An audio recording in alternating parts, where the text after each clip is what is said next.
So it's my absolute pleasure today to invite Talifhani here at our strategy session, and I want to hear from you today not only what the business is doing, but what is driving Talifhani. What is your passion, what is your purpose? And we asked the question before, what are the habits that you have? What are the things that you do on a daily basis that really encourage you to strive, to stretch, to shine? And he is a representative to South Africa, and he's a representative to Africa in lots of different events all over the world, and I hope that you're going to share about that as well. So big welcome to Tim. Thank you. Thank you so much, colleagues. Erica, thank you so much for this time. It's such a wonderful day to be here. I understand I was supposed to be here a little bit early. I'm delayed, but I want to believe that everyone is comfortable now. Told you went to your break. I don't know where to start. Maybe I must start by just introducing myself.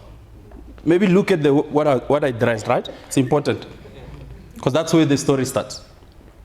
Do you see this? He's a general. Oh yeah, so this is a general, right? So here's a very little bit story. I think from where I am now, 7 generations going back, there was a gentleman called General Matekwe. 7 generations going back. So he was called by the Chivase dynasty to come and assist them when they were fighting, trying to get back land. He came, assisted the Chivase dynasty. They got a lot of land through the assistance of General Matekwe. So he's in the bloodline, right? So me now when I ask at home, like, what is our relation with the Chivase dynasty? And they said, no, we assisted them some years back to win these areas. They've got 77 villages now under them. And General Matekwe was leading when they were fighting to conquer and get those villages. And when I was listening, there was a time I was selected to go to South Korea to represent South Africa in a program that is, it's a relationship between South Korea and South African government. One of the tasks that I was supposed to do when I get to South Korea was to lift the South African flag. And I asked myself if I am worthy and if I have got it in me to lift the flag on my own. That's when I realized that no, it won't work. I need to evoke the spirit of the old man, the general. And I asked my designer to do this suit and put these lines that indicates our culture. And I went to South Korea, I lifted the flag, not as Talifhani, but as General Matekwe. Because I believe that he is a man who did well during his time, and he deserves it. But the younger generations, most of the time we tend to forget such. We lose it, and that's where we need to start, to check who are you? And that's the question you must ask yourself. Very deep questions. Because if you are able to define yourself better, to an extent where you can even go back to the 7th generation, you'll be able to find your roots. And when you find your roots, you'll be able to know. Because whether you like it or not, people always think DNA doesn't matter. DNA is very important. The history of your family, the trends, whatever they used to do, whether you like it or not, it still influences you today. And that's why we're having a lot of people who are lost in this world. They don't know what influenced them. Mina, I know. When I'm down, I know I'll call the spirit of the general. Say, General, we need to go to war. And when I evoke his spirit, I come here and become the leader. I come and conquer. Maybe that's why last year I was named as one of the top 30 young people in Africa under Forbes magazine.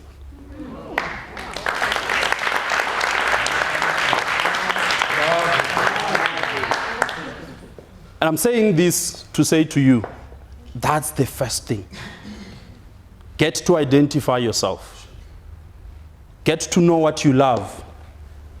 The thing that kept you moving, even when you were still young. Get to realize those things, because they're important. Me now, when I was young, I wanted to have a youth development center. I always saw myself having somewhere where I'll have young people who are stranded, who need to be unlocked, who need to get close to their talents. I loved that thing. Growing up, I always saw myself like that person. But the other thing that mattered to me was the skills that I have. When I was even very young, I knew that I can talk. I always, when we are in a group, I'm the one who is leading. I'm the one who is coming with stories. And now where I am, Erica, I said, what is it that I used to love when I was young? What is it that I was good at? But also the third thing that I looked at, Erica, was what is it that the world needs? Because if you know what you're good at, if you know what you love, your passion, if you know what you're good at, the next question will be, what is it that the world needs? Then the fourth one will be, how do I sustain myself? If you are able to link what you love, what you are good at, what the world needs, and your sustainability, you are done. And I'm going to tell you my story, because my story is along those 4 lines. What I love with all my heart, it's youth development. You are in youth development. You are running YES program. When I see these young people here, my heart pumps fast, because I know you are unlocking the future of this country. To me, it's to say, who is Bill Gates here? Who is Mark Zuckerberg here? Because there's one here. Definitely. You don't need to worry about many, Erica. Don't worry. Even if they are 50, just worry about one. Pick your Mark Zuckerberg here. Pick your Elon Musk here. Because if you are able to do right by that one person, that person is going to do what Bill Gates is doing. So you'll be done. The impact will be massive, because you will have Mark Zuckerberg, who is creating Facebook, that is assisting the entire world. So that's why, for me, even if I was coming here and find one person, I'll do my best. I'll be like, maybe this is my Bill Gates. Maybe this is my Oprah Winfrey. Because that's what we need to do. But besides just that, I then realized that I am good at communication. Eric, I want to tell you what I do in my business today. I've got a team. My team now, as we speak, we've got 25 young people. I must declare, I only hire people younger than me.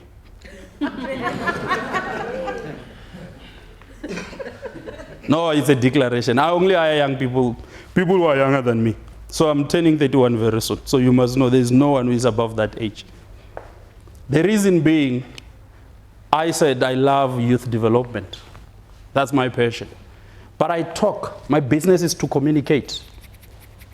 Every single day, Erica, if you can remember very well, if you can remember what I've done with you, I've only spoken with you, engaged with you to say, Erica, this is the strategy we can do, this is what we can do, that's what I do. I do communication and strategy formulation. And those are only through my voice. If you can remember very well, Erica, I've never went to the site with you. Why? I don't go to site and do the work on the site. Why? I'm not an expert. I do not do implementation. That's not my skill. And that's what we must learn as young people. Know what you are good at and stick to that. Because if you try and be a jack of all trades and want to do everything and anything, you are going to fail dismally.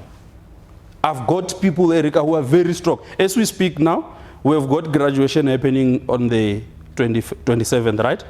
I'll tell you now, there are 5 people who went to the site from Sunday. They're there. They're preparing everything on the ground. Why? They're good at that. They organize, they plan, everything. I'm not good at that. I step back. What I do, before I come here, today, I just logged another business. I'll tell you more about it. But I won please clap hands for me. I just won a contract on my way here, Erica. Is it an old mutual one? No, the meeting I was doing. So I had a meeting before this one. I told Erica I'll be delayed. I had a meeting. And that meeting I was presenting my business, logged the business, the deal is in. What I'm going to do, I'm going to take it to the guys who implement. Guys, here's the deal. This is what we agreed with the client. Do your part. I'm talking about what I do best, is to communicate and formulate strategy. But what is it that the world needs? Youth unemployment is the biggest thing in this country. Environmental issues are the biggest thing. Climate change, biggest thing. By profession, I'm a climate change or environmental science graduate. So I went to University of Venda, I did environmental science. Why? Here's a secret, Eric. I'm not really passionate about environmental issues, I'm telling you. I'm not really passionate about agriculture, I'm telling you. But I'm doing it because that's what the world needs. Right? You must be able to link these things. There must be something you can die for, not for yourself, but for the world, because the world needs it. When you look what is happening in KZN, there's a lot of people who are dying because of the floods. When you look at what is happening in Eastern Cape, same thing. Would you want to just sit and look at it? No. Why don't you use your skill to communicate? Why don't you use your skill to do strategy formulation, to go and talk to Erika, to say, let's go and train young people in agriculture in Northwest, so that they can be able to get employment? You would have solved the world crisis, which is youth unemployment. Why don't you do programs that talks to environmental awareness, you do climate change related programs, and you plant a lot of trees? Why? Because the world needs it, not me. And that's where I am now. My organization does only those two things. We deal with agriculture, we deal with climate change, environmental conservation. I'm doing it because the world needs it. But the last thing on this line of 4 things is sustainability. While you are employing young people who are younger than you, and you talk to Erika, you formulate the strategy to go and solve the world problems, you still need to eat, because it's important. So part of that will be to say, how do we generate revenue from these same things that we're dealing with? I'm married, I've got 2 kids. Yesterday was my wife's birthday, so girls, I'm out.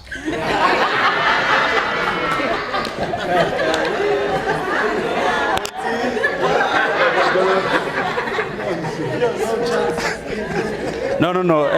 So I just thought I must pass that.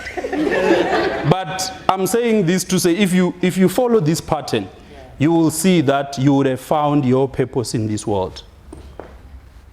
If you know what you're good at, if you know what you love, if you know what the world needs, and you are able to combine this to solve the problem while you sustain yourself, you are done. You will live a happy life. Every day when I see young people, when I employ them, my heart pumps because I know this is what I love. Every day when we solve environmental problems, when we solve agriculture problem, my heart, because I know this is what. But every day I still buy food for my wife through the very same things that I'm doing. So just a quick one before we again move to the last. I've got 3 things that I want you to note after what I just said. The first thing, which is very, very important, is the dream. Young people are no longer dreaming in this world. We've abandoned that process. I don't know for who, but people are no longer dreaming. Even if you are dreaming, your dreams are not going to the right direction. You're dreaming something that will not even assist you to deal with the 4 things that I spoke about. When you are dreaming, first thing that is important is to expand your imagination. Be someone who can close your eyes sometimes, and this is what I do a lot. I enjoy that space. I spend a lot of time with myself. Close my eyes, just try and see things that do not exist. Because if you are dreaming and you are imagining things, and your imagination can only see things that you are able to solve here, you are not imagining the right things. If you want to activate your imagination, it must take you to a space where you do not have solutions to go there. If you are imagining things that you are able to solve now, your garden, it has a lot of weeds. You must clear it up. And that's what you must do. Activate your mind, activate your brain to think big, to see beyond. Can I tell you one thing that I just did? When I was still 19 years old, I started my first business. And the reason I started that first business was because the president had announced that we're going to fund a lot of cooperatives. I saw that on TV, I'll be like, I am going to be one of the beneficiaries. I didn't know how, but I knew I'm going to be one of the beneficiaries of that funding. Guess what? I got it when I was still 19. So I started seeing good monies when I was young, Like good monies where you'd be like, this is real money. When I was 19. And when I was 20, I started the organization that we're talking about now. Here is the big thing now. I want to connect what I said about imagination, right? When I was 20 years old, I gave this organization Universal Greening Organization. when I was 20 at the University of Venda. One would ask yourself, how is this young man at Venda thinking universal greening organization? The second thing now from dreaming, it's save. So you must dream and save. In the process of saving, that's where you need to be a diligent worker. Because now in the process of saving, we don't take chance, we don't accommodate chance takers there. If you want to save, you need to be a diligent worker. You need to give it all. I always say to my team, let's do our best today so that when we go to sleep tomorrow, if there is something we didn't do right and we learned, we'll do it better tomorrow. Today, let's do our best. If you know this is how far you can go that far today. If there is something you need to do and you learn it on the way, you will do it tomorrow. But when you go sleep, say, I've done it the best I know how. And that's what, when you're in this program here, you are going to be allocated different tasks, right? Don't do it for people who are giving you these tasks. You'll be doing yourself very, very bad service if you do not serve diligently, wholeheartedly, because you are not messing up Erica's program. You know, Erica is well established, eh? She's fine. If you guys don't do this thing well and to your best ability, you are only crippling yourselves. The garden is getting dirty and dirty. There's a lot of weed. Make sure that you clean your garden. And the way you clean your garden is to push yourself beyond. Push yourself above your limits. In the process of being diligent when you are serving, you need to have integrity, because it matters as well. I always say to people, if you eat your integrity, you will suffer forever. Because if you are serving, you are trusted with a lot of activities. You are trusted with a lot of resources. If you do not come as someone who can be honest to yourself, you are breaking your future. Now when I go, like I said, there are people who went to site now. I tell you, I don't call them to ask why I see this money going. No, I know. They know what they need to do with the money. They know that the resources we have allocated to the program must go directly to the program. And when they are reporting, they will report honestly. If they fail, they will say, here, I didn't do right. Here, I was struggling because of 1, 2, 3, 4, 5, 6. And that's what we must do as young people. We are losing young people with integrity.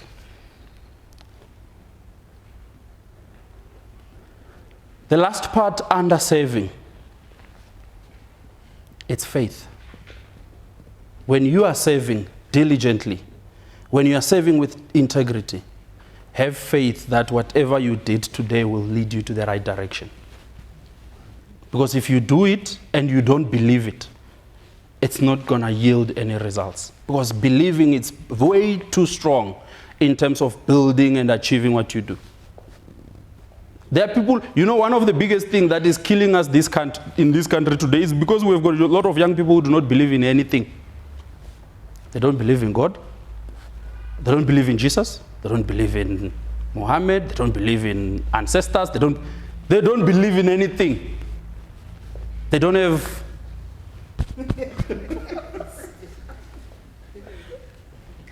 You know, one must believe in something. Just pick something, I don't know what. For me, Jesus Christ does it for me, right? He works for me. If I do something, I'll say to Jesus, please, I left it for you. Continue with that, I've done my part. If you do not believe in anything, you are dangerous. Because there is no, you know, when you believe in something, right? If you want to kill someone, your instincts, your gut will say, hey, Jesus Christ doesn't allow this. Then it will stop you. But these ones who are killing people, they don't believe in anything. Whether they kill you or what, doesn't matter. There's nothing that limits them. There's nothing that gives them motivation. Today, if your day doesn't go well, you will say, I'll go and pray. Tomorrow might be better. That's when you believe in something. The last part, after saving, is now build. So you must dream, you must serve, you must build. And this is where now we can talk about having a plan. Waking up, knowing what to do, when and where. Because that's what, all these things that we spoke about there, they are very important. But if they are coming to a young person who doesn't have a plan, who do not plan their day, who do not plan their work, who do not have schedules, who do not have programs, you're as good as nothing. Those who have got my numbers, you will see every single day when I wake up area. Every single day. Erica, around 6 o'clock. It's not going to be earlier than 6. It's not going to be later than 7. Between that time. You'll find a status there. Every day. Actually, I start with this gentleman who is singing. Say, hey, Vuka Africa. Right? Then I post a status. My status every day says, I've got a feeling that tomorrow will be better than today. I sense greatness coming our way.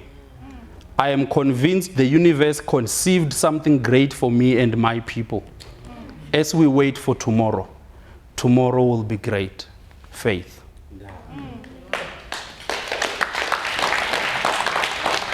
So that's my status. Every single day when I wake up in the morning, every single day I post it. I've got a feeling that tomorrow will be better than today. I sense... No. Why am I making mistake now? No, I know it. I've got a feeling that tomorrow will be better than today. I'm convinced the universe conceives something great for me and my people. I'm losing it. No, guys, why am I losing it? Guys, I don't know why I'm losing it. But it says, I have a feeling that tomorrow will never be like today. I sense greatness coming our way. I am convinced the universe conceived something great for me and my people.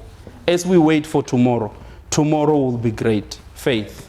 If you listen to that, the first line talks to me or talks about how I anticipate the future. So I'm not going to be disturbed about the day because I know the future awaits. But the second line says, I am convinced the universe conceived something great for me and my people. Do you see greedy there? I know that there is something coming on this world for me and my people. Who are my people? All those that I dedicate myself to serve. I post it every day. When I go to sleep, 7 o'clock, I post it again. But that's my motivation, Eric. That's how I see the world. I know there's something positive coming my way. I spoke about plan. Plan your ways. Have your routines. But besides just planning, because we can plan, right? You need to be able to have the desire to execute. You plan, go to the ground. Make sure that whatever you plan happens. You must be consistent. Because consistency is the biggest thing. You know, there are a lot of people who are doing things, good things, they start beautiful things, but they stop on the way. Which is the biggest threat in this world now. Mina, I started this organization when I was 20. It's 10 years down the line now. I'm still here. And I think I'm still going to go very far. What I've done in the past 10 years, it's nothing. I think, I don't know. You know, Eric, I started seeing some millions when I was young. I'm like, these things are coming here. And I'll be like, hey, these things are mine. You know, when you see the money and you know it's yours. Colleagues, I don't want to waste your time. But all I'm saying to you, as young people of this world, you have got an obligation to respect yourself. You have got an obligation to bring yourself to life. You have got an obligation to realize that which God gave to you when you were created. Once you have done that, once you have brought that to life, you have got an obligation to assist God. You must assist God. You must assist with His creation. Go and provide solutions some way. But you have got an obligation to leave legacy for your family as well. When you die, after 2 years, are we going to forget about you? When are we going to... You know, it's nice. I always tell my people now when we talk, Eric, I'm putting the mic down now. I always say to them, guys, whatever we're doing, so we're going to celebrate this in the next 100 years when we're in the meeting. Black, yeah. So how is the celebration going to look like in the next 100 years? Can we start planning that? But what I'm imparting to their brains, to their mind, is don't think you are doing this for today. Let's leave this thing for those who are going to celebrate it 100 years. If they must find a plan that we have done now, it's fine. But it's just to say legacy, legacy, legacy, legacy. May the Almighty God who support me and bless me support you as well, give you grace, lead you, make sure that from here today your life changes. Become someone who is driven, someone who knows that there is a need to solve world problems, but also to build legacy. I wish you all the best, and I want to believe that you will go and do justice to your Creator. Thank you.